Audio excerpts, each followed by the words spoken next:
Everyone, this is Devasis Vera. This is my first podcast, and today I am hosting the founder and CFO of Pentaform and a good friend of mine, Joon. He's a Korean British guy, started his startup in London, and will be sharing more about startup culture in London.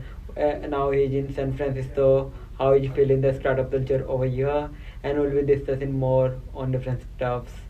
So, hey June, can you please introduce yourself? Hi everyone, thank you so much Devashish for having me. My name is Joon, I'm one of the co-founders of Pentaform. I just moved here from London. I'm initially from Korea, and love to talk more. Can you tell more about what you are building right now? So at Pentaform we build new computing form factors. So what we're building now is to try to replace your mobile phone. So we're building an AI wearable. It's an earphone with camera that takes in 360 input around your surroundings, and we extract a video embedding and we feed that into an agent. So it knows all your context and can help you. You said about it's like camera on both the earphones. So how you are stitching the We have pictures? 180 camera, and we just use OpenCV, and there's another algorithm called overflow. So if there's an overlap between two frames, it just kind of stitches into one. So your eyes have an overlap, right? But in your brain, it kind of gets rid of all the overlap and have a single image. There's something in Yeah. You are building something tool, but at Pentaforms, before building this idea, you were working on something different, on like the computing on keyboard. Can you describe more about what was that? So we kind of started with initial thesis of bringing computing to Southeast Asia, because my co-founder Sam, he used to work for Apple, and he is Indonesian. So we thought everyone has TVs, and we thought it would be really interesting to connect like a really powerful, Raspberry Pi, but like a full Windows computer, and put that, because everyone has internet, but not everyone has computers. So that was the initial thesis. It was, I think it's still a very compelling business, but I think the difficult thing is just the amount of capital needed to make that cheap, right? So it really needed economies of scale, and the investors didn't really like it because it was sort of very red ocean. They didn't see how we had competitive advantage. But we launched it successfully in the US. We had a Kickstarter. We scaled it to more than $1 million in revenue, and we learned a lot from the process. How to go from idea on a piece of paper, solving all the logistics, how to do marketing, how to do manufacturing, how to do sourcing. All of these things are really difficult as a hardware founder. But I'm really glad that I've kind of went through it. When I was doing it, I was just thinking, why the fuck did I get myself involved in hardware? Because I was working in crypto before, actually. So I was like, I was really, really dreading it. But now that the age of AI came, I think more and more hardware will become a very critical part of the defensibility strategy for a lot of companies. So I'm very glad to have done it. And now I think it is our time to try to build the future of computing. That's interesting. So, what was the hardest part, and what is the hardest part of building hardware startup? I think it's just the level of complexity, right? It's just not only about having the software. It's you have to first build all the firmware, build all the software, and then market this shit, and also do the design for the hardware, do the engineering, work with manufacturers, find manufacturers you can trust, and you have low quantity in the beginning, so no one wants to work with you. It's really hard to do sourcing at the right price point. It's really hard to do, there's a lot of scams, and it's not very straightforward. So I just think it's just all of these components. And on top of that, it's harder to fundraise for a hardware company. It's harder and harder to fundraise for a hardware company. So it's just I just recommend, unless you have an edge and a real passion for it, don't do it. Just do software. Your life is chill. You know what I mean? Yeah. So, you mentioned about the new product you are building at Pentaform.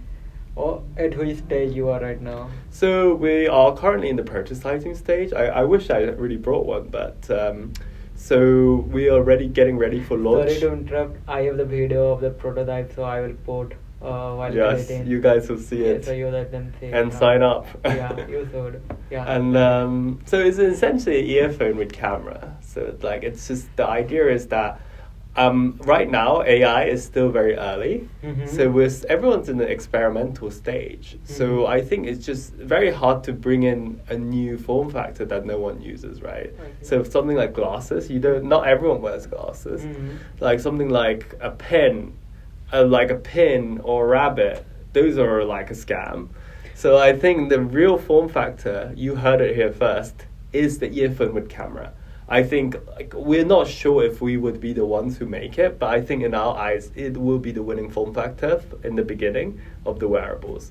And then it will go to glasses once it gets light enough, once the heads-up display gets really good, and then it will go into neural implant. But I think you can't be too early in each step. You want to be riding the wave at the correct and technical wave at the correct time. That's super interesting. Do you think in future, initially people will adopt wearable spectacles with camera or wearable earphones with camera? I just think a lot of people are looking at glasses as well because you have all day wear, right? And then they can be a bit bigger. But I think there's a lot of challenges with glasses that people who don't actually build hardware don't really know. So first of all, it's the ergonomic challenges, right? Mhm. So one of our angel investors, she worked on the Vision Pro for 5 years. And then Apple spent millions on doing these ergonomic research. Mhm. So what they realized is that anything above 20 to 30 grams, more than an hour, it kind of gives you these lines on your nose. It's a very sensitive area of your face, so people don't want to wear something for more than an hour. That's why they spend billions on the Meta Ray-Ban glasses. But I don't really see anyone wearing it. Some people have it on top of their glasses, but no one really wears it that often. And we just looked at everything that you use, right? You look at the phone, you look at the computer. An earphone has the highest wear time out of all these other devices, and it has a lower switching cost, right? So you might be unwilling to change your phone, but you're more willing to change your earphone because you lose them all the time, right? And I think the idea is to put an AI assistant and try to go from there. I think in the beginning the battery life is definitely a challenge. I think there's a lot of different dimensions we can play with, but I think it is the first form factor where people can wear it for a long time. It fits into their daily routine, so you don't need to change things too much. So if you lost your earphones, imagine at that, and then you're just okay, I'm really passionate about tech. I want to try these new things. You might just wear it all day, and then you're oh, cool! I get cool footage out of this. That's really cool.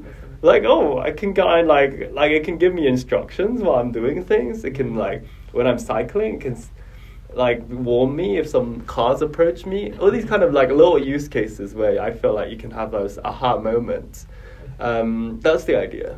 Generally for me, if I am wearing a spectacle or if I'm buying a dodal or spectacle, I literally go through a couple of things like this should be thin, this should be wide. I just go through a couple of variants before buying spectacle, and I literally want the perfect thing. But for the earphone, it's I just want to that whatever I want, because no matter it's black, no matter it's brown, or no matter it's white. I feel there are two colors people while adopt black or white. So it's not thinking much on the the hardware or the model load rather than building the technology. So what's your thought on this? Yeah, so I completely agree with that. Actually, one of the big challenges I forgot to mention is the number of SKUs required. So we are wearing different glasses, right? Everyone wants to have different face shape, different color, because it's such a big fashion statement in front of your face. Whereas beside your ear, Apple just has Basic and Pro, and those are just to make more money, you know? That's right. Same with Samsung Galaxy Buds or whatever. And I just think it is a really good form factor because when we're doing the first hardware, we had we made computers, right? So we had 4 gig, 8 gig, 16 gig.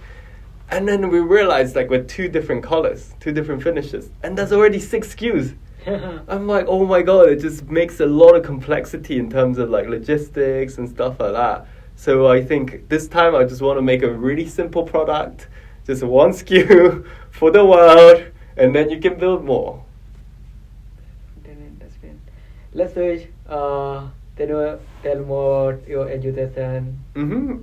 So I was actually born in Korea, so like I was there until 11. But interestingly, I went to a Chinese school because my dad was like, "You have to learn Chinese. China's gonna be big." That's what he was kind of saying. So I was like, "Okay, like let's learn Chinese," and then went to Chinese school.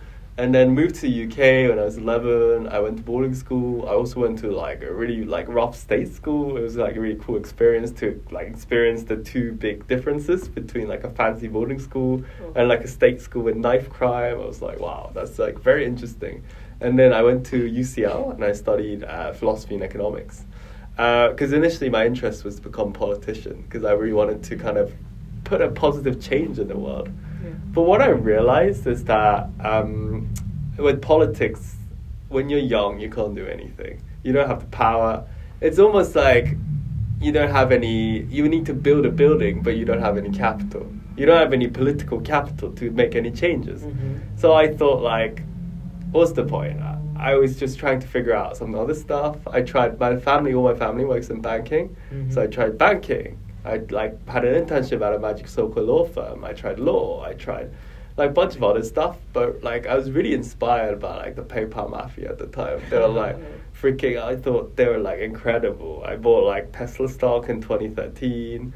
Like I just watched Thank You for Smoking. David Sachs, Elon Musk, and Peter Thiel co-produced a film that was a hit in Hollywood. I'm like, these guys are so cool. Like, and then you can build products that can impact like millions of people around the world, and I felt like that is a really good way to make a positive change. So that's kind of what inspired me. So I studied philosophy and econ, but I couldn't wait to drop out. Like I went to uni, it was like so boring.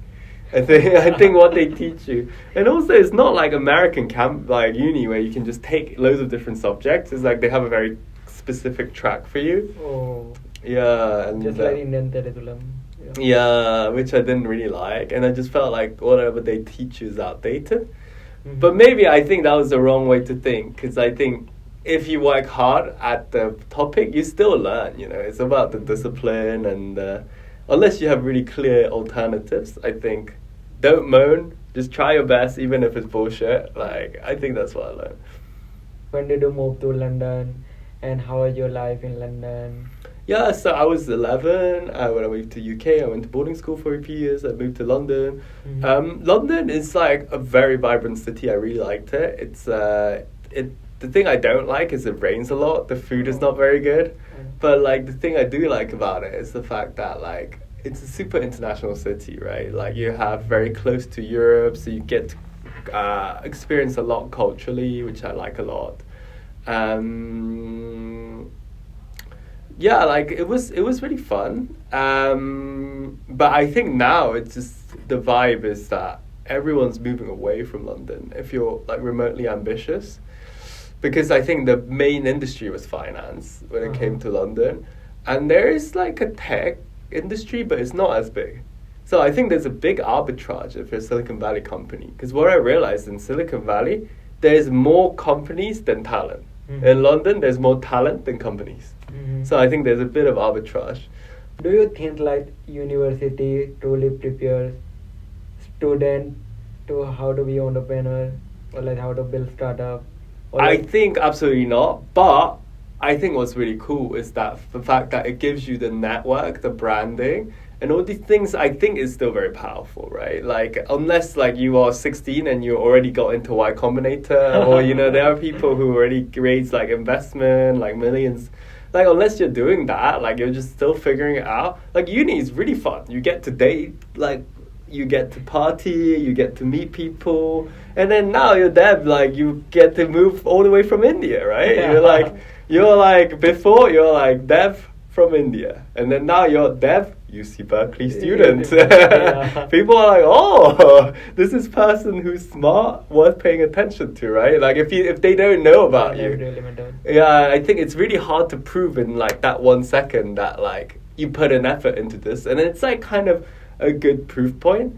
But I think it's also what you make of it, right? It's just like now you're even though you're a student, you're like trying to meet entrepreneurs, going to events, build relationships, and I think that is really valuable.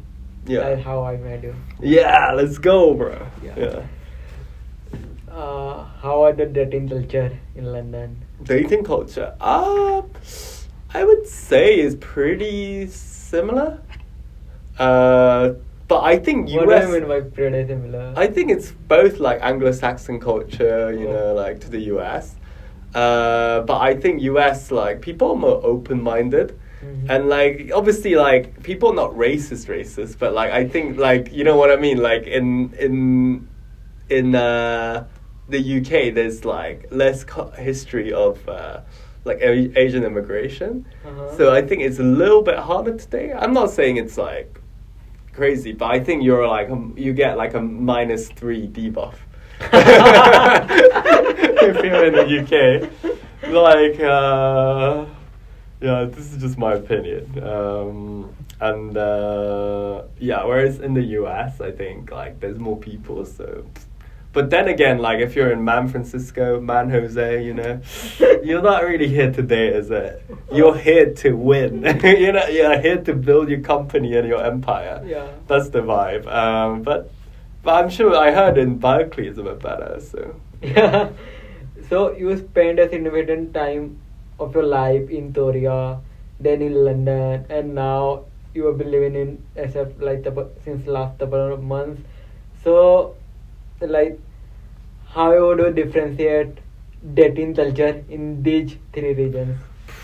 I don't know, dating culture in each different region. I think what's interesting about Korea is like everyone's very keen on dating fast. Uh-huh. So like Korea is very different to UK and US, I would say. Like in Korea, it's more like if you want to hook, there's less hooking up. So obviously there are still people who hook up, but like so like they want to like date first. So in the first 3 days, you'll be boyfriend girlfriend, and then you will look like hook up and stuff like that. So I think they're like so they have like shorter relationship, and they really care about like having. Like what you did at your first 100 days and like of dating and having all these events and stuff. I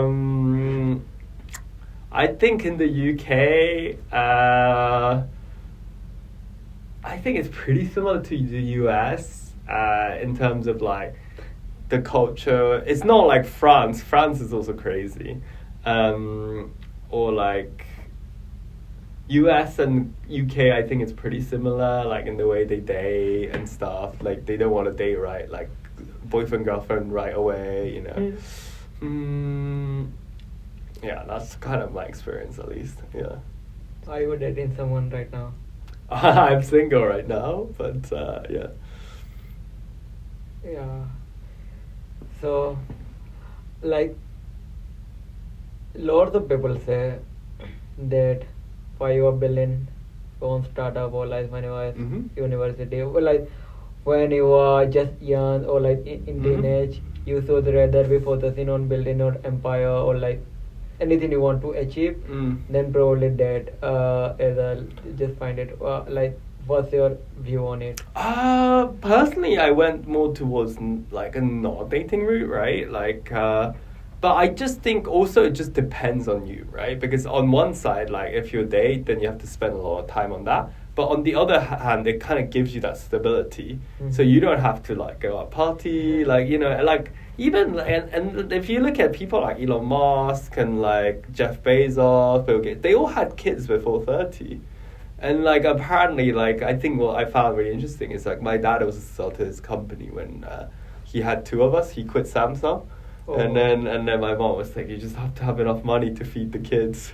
And but apparently that gives you that kind of sense of urgency. Mm-hmm. So whereas in a startup, when you're by yourself, a single man, maybe you're not in dual income and you don't like have that kind of pressure. Imagine if you had a kid today, then it's like every day you're like not making money. You're like, oh shit, like I need to get my shit on order. So I think that it just depends on the person and the circumstance. But I feel like everyone's gone too far to the other side. Like everyone's like, oh, I need to be single, I need to do this. Which I think can work too, because you get that kind of flexibility and the freedom that you can move anywhere. Like, but I think it's also it depends on your temperament, and it also can actually speed up your business. You pretty much spend most of your time in Korea, then s- you spend significant time of your life in UK. So, what's the difference between education in both of these countries? Yeah, so what I realized in Korea, it's like it really focuses on fundamentals, but it's a very competitive society, right? Like everyone's ranked from 1 to 30, etc. Isn't it very similar in India? Yeah, it's super similar. Like in India, it's like the narrative is in such a way that you so that into top IIT, or like Your life is fucked. your life is on, or like if you are preparing for medical, like you are medical student, then you should get into AIMS. Like it's pretty much changing right now, but even now lots of Indian parents want their student to get into IIT, best engineering college, or like best medical college, which I feel like super depressing. And like millions of students every year just dip to competitive exams, JEE for engineering college, IIT, NIT, or like need for medical college like AIMS. And like millions of students dip exam, and only there are only 40 to 50,000 seats in all these university. So the ratio is like 0.001% of the students clear the examination, they get into IIT. And literally students spend 3 years, 4 years, they just get drop after drop if they don't get into this university. And they just spend their significant time of their life just were just preparing for this city exam. So it's like Asian and rich, isn't it? So, what kind of university did you get into, and how did you do a transfer to Berkeley? So I did JEE examination. I didn't get into IIT, so I went to SRM. I went to SRM because I saw in their website that there is a transfer program to MIT. But when I got into SRM, and when I came into sophomore year, when I want to do exchange plus transfer, I got to know that I can't do to MIT because they just Got rid of it. yeah, got rid of it. And but I had the option to go to UC Berkeley. I pretty much started my own startup. So I find this as an opportunity because I move into Bay Area. Nice. And Bay Area is pretty much to famous Bay for Area? the startup More culture. like Bay Area. Bay Area for the startup founders. Yeah. And like when I came over here, I pretty much found people working on their startup, hustling, how we met each other, pitching here and there. Like if you go to any cafeteria or like any hotel restaurant, you might find someone pitching to any investor. Oh, yeah, for someone sure. arranging their rounds, pre-seed round, seed round. It's freaking insane. You can go up there in a sushi shop, like Mark Zuckerberg will be having sushi with his uni friend who's also VC, like Sam Lesson. Like I just think it's just like the density of talent and all the people. Everyone here works in tech. But I think what I really want to tell the audience is that like I think when you're in school, especially in competitive Asian societies, I think like East Asia and like South Asia is kind of similar. I think it just forces you to think like that's the only route. And like obviously like don't be lazy. Like I think there are students who are like, oh, you don't have to study to be rich, so I'm not going to study because I want to rather play Xbox. Like no, try your best, do everything you can to get the best university. But the world is bigger than just going to like university for 3 years or like, I think as long as you're trying your best, there's always new opportunities, and maybe like you have more opportunity because you're in Berkeley than like the student in IIT. You know what I mean? That's right. Like one of my aunts, she was a cellist, and my other aunt, she went to Harvard, right? Oh. And then my other aunt is, but like is more creative, and they both started working in finance. Mm-hmm. But my aunt, who studied cello, it was really hard for her, like, to transition into finance because she was doing cello, Yeah. and then she realized it's really competitive to become a cellist, professional Mhm. cellist. And then there's only one Yo-Yo Ma, like, you don't know any other Yeah. cellist. And then so she like did that, and then she tried to transition into. She didn't want to do teaching, so she transitioned into finance, and it was really hard for her to like do like finance and financial law, and then she transitioned. But what she realized is that because of her personality, when she worked in banking, she's like making 5 times more money than my other aunt who's studying in Harvard. Oh, wow. So you don't know how these things all Yeah. work out. You know what I mean? Like Just life. yeah, it's just I think like obviously like I think the only sin you can do is not trying your best and like giving your best effort and trying to learn and be there. But I think the rest you just have to see how the world evolves. I think the world is so big, and then you just try things. Yeah. So, do you feel more British or like more Korean? I think I find it so hard to say this because like I think basically my hardware, my ethnicity is 100% genetic DNA is 100% Korean, right? But my OS is like a lot like very British. But like I would say New software update. yeah, new software update indeed, and then made new software update California. But I just think it's hard to say because I'm too Korean for the British and then too British for the Korean, and I think it's something that a lot of third culture kids experience. Yeah. But I don't think it's a bad thing because there's a lot of people, and it kind of gives you unique advantages. And yeah.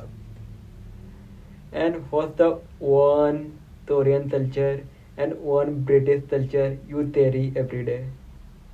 I practice every day, Yeah, you is with you every day. carry every day. Oh, it's hard to say. Like Korean, I just think with Korean culture, like I really like the fact that it's very family oriented and you really take care of each other. Uh-huh. And the British culture, I really like the kind of the rationality and the fact that people are very reasonable and they're really willing to have conversations to Mhm. resolve issues. Mhm. So it's not based on seniority, it's not based on like any kind of specific cultural values. It's based on like, oh, can we have a reasonable discussion to make this and they're very respectful, which I like. That's interesting. This is something funny. Would you date Mhm. Korean girl or like British girl? I mean, I'm open to both. I've dated both. I think I just think it just depends on the person. As long as they're like willing to try Korean food and like open to that, I'm like pretty easy. Yeah.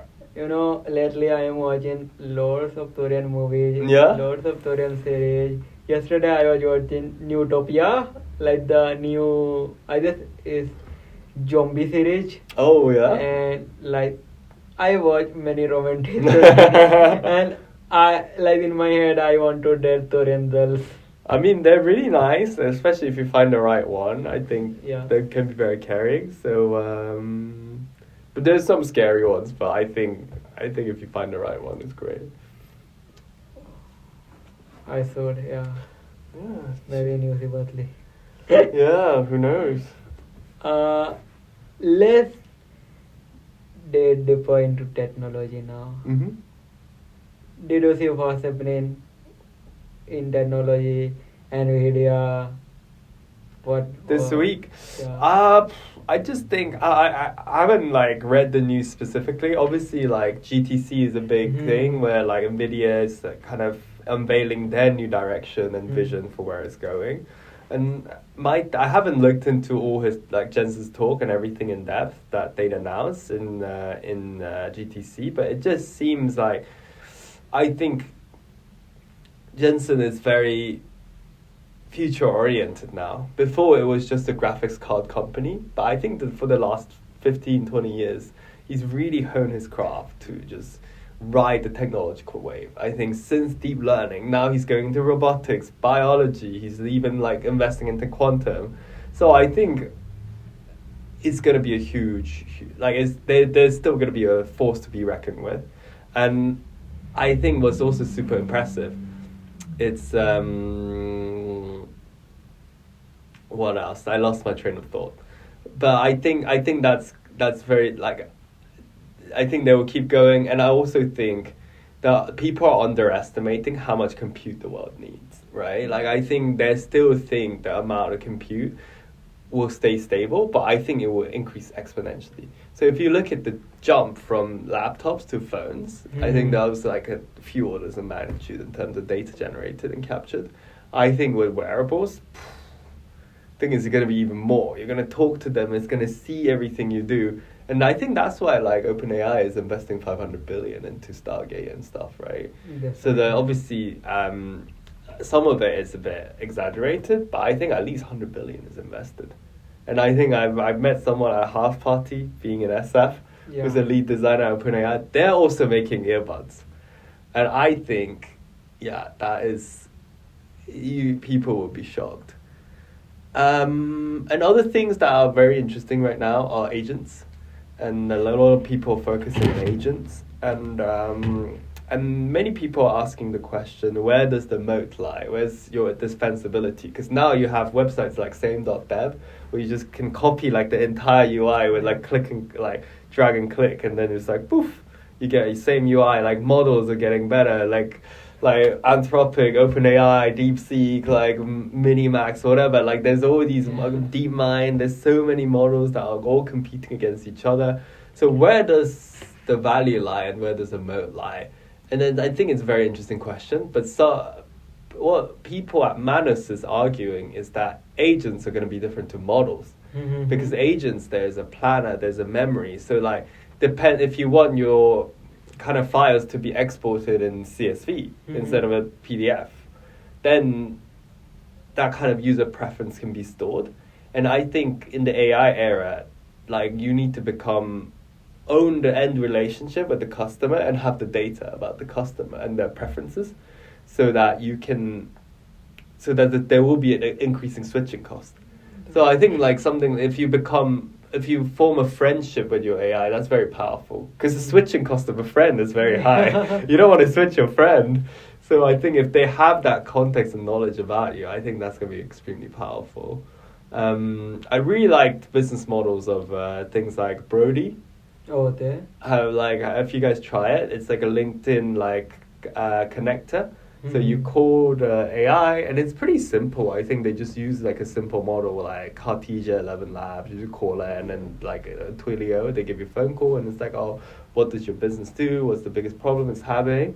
And every week it will call you back. Yeah. And then the thing is, their business does not lie in the AI. It lies in the network effect. That's from marketing. Yeah, that's their moat. So, which I thought was very interesting. So it's no longer about the tech of the AI. Difficulty is more about like the more fundamental business stuff that maybe, like at least for consumer side, where it's sort of more like AI is just the enabler, the UI, the interface, and the orchestrator. And then like you still have the same thing with like design, network effects, and like fast iteration cycle, marketing, and I think those things are going to be more and more important. That's kind of my view. Did you see that Disney's Star Wars drawers? Oh my god, they're so cute. I really like that expression and liveliness. So Joon, when you were in UT, you met with the Prime Minister of UT, Rishi Sunak. Mm-hmm. How was your experience with him? I mean, to be honest, I was really impressed. Like, I have so much respect for Rishi's family as an immigrant, like going to the UK. You know, they all were like family working in medicine, and Rishi became head boy at Winchester, you know, which is very difficult, you know, like back then where there's a lot of white people. So I have like a lot of respect. And he really understands technology. He tried to make NFT for the Royal Mint. Like, I think it's incredible. But it's a shame that he couldn't really tell that full story and like make it very exciting for the public. Like I think that was his biggest weakness. But I was very impressed. He was really sharp. He really understood what you were saying, and yeah, that was my thoughts on him. How did you meet him?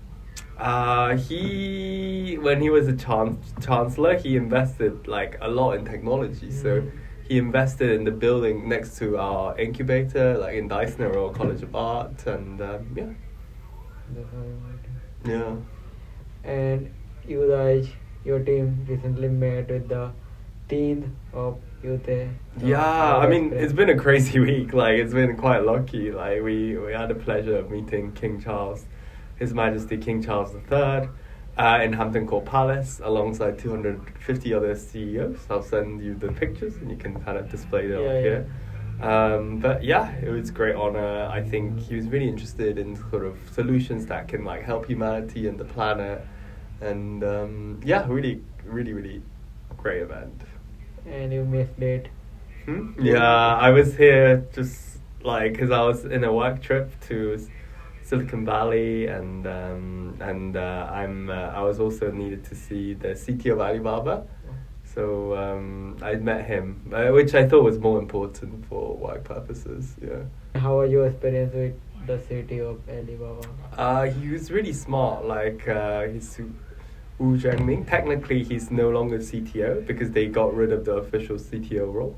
But he, he's very smart. It was him and 6 other people, and Shen Shen from the corporate CVC team, corporate venture capital team. They were asking a lot of tough technical questions, so like I really liked it. You as a finance boy really liked it.